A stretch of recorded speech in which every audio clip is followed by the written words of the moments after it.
আমরা কিছু মানুষ জুলাইয়ের আন্দোলন প্রসঙ্গে, রাষ্ট্রের সংস্কার প্রসঙ্গে খুবই আনন্দিত হই, ভাবি যে আমরা জিতেছি, আমাদের নিয়ে আলোচনা হচ্ছে, আলোচনা হবে। আচ্ছা ভাই, দেশে তো ধর্ষণ নিয়ে প্রচুর আলোচনা হয়, প্রত্যেকটা চার দোকানে, পানের দোকানে, বিড়ির দোকানে ধর্ষণ নিয়ে আলোচনা হচ্ছে। তার মানে কি ধর্ষণের বিপক্ষের শক্তিটা কি জয়লাভ করেছে, নাকি ধর্ষণ জ্যামিতিক হারে বাড়ছে? আচ্ছা, বাদ দিলাম ধর্ষণের প্রসঙ্গ, বাদ দিলাম বলাৎকারের প্রসঙ্গ, হাসিনা প্রসঙ্গে আসি সরাসরি। আমরা সবাই বলছি হাসিনা পালাইছে। হ্যাঁ, এই বলাটা জুলাই আন্দোলনের পরে 2 বছর আপনি বলতে পারতেন যে হাসিনা পালাইছে, কিন্তু যখন সরকার গঠন হলো, বিএনপি রাষ্ট্র ক্ষমতায় বসলো, তখন কি আপনি বলতেছেন হাসিনা পালাইছে, এটা বলতে পারেন? নাকি হাসিনা ফিরে এসছে বলবেন? হাসিনা মানে কি ব্যক্তি হাসিনা? আপনার আমার সবার কি রাগ ব্যক্তি হাসিনার উপর? আমরা কি ব্যক্তি হাসিনাকে তাড়াইছি, নাকি ব্যক্তি হাসিনাকে তাড়ানোর জন্য ব্যস্ত হয়েছি?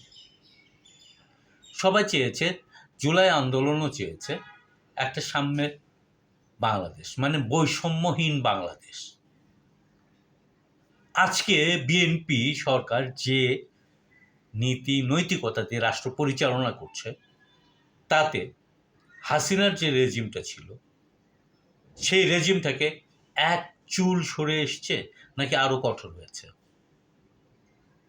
এই তো সেই খালেদা জামানার মতো করে 12 বছরের ইয়াসমিন যেমন ধর্ষিতা হয়েছিল পুলিশ কর্তৃক, ঠিক তেমনি কয়দিন আগে বাংলাদেশে 12 বছরে একটা শিশু ধর্ষিতা হলো পুলিশ কর্তৃক। তফাৎটা কোথায়? দিনাজপুর আর দিনাজপুর বাংলাদেশের ভিতর, এই যে 12 বছরের মেয়েটি ধর্ষিতা হলো, সেটাও বাংলাদেশের ভিতর। তার মানে বাংলাদেশের সামগ্রিক চরিত্র হচ্ছে যে পুলিশ ধর্ষণ করতে পারে,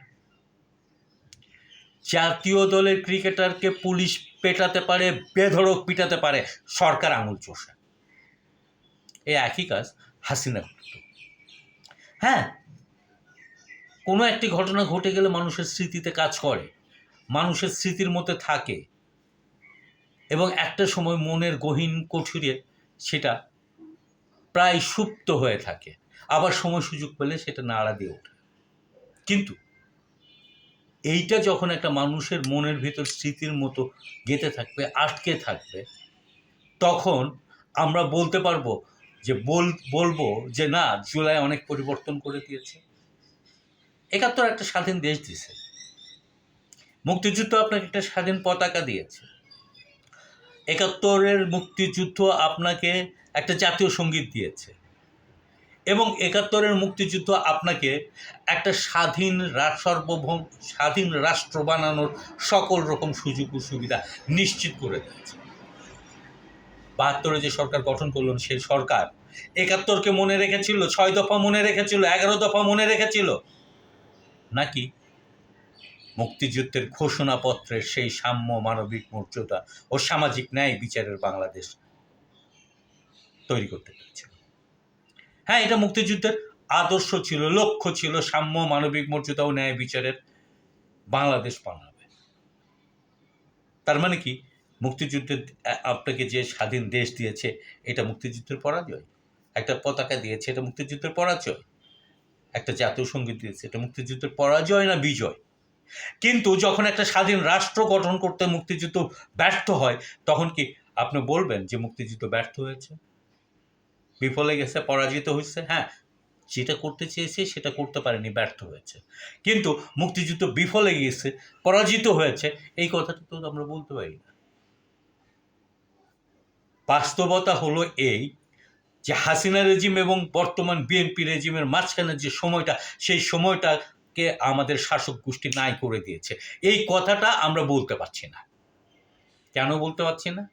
ওই যে আমাদের আলগা ইমোশন।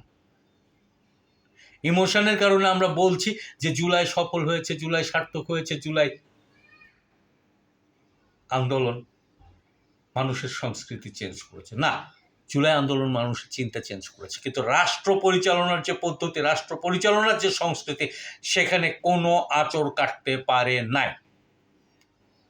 সুতরাং জুলাই পরাজিত হয়ে গেছে? নিশ্চয়ই নয়, জুলাই ব্যর্থ হয়েছে।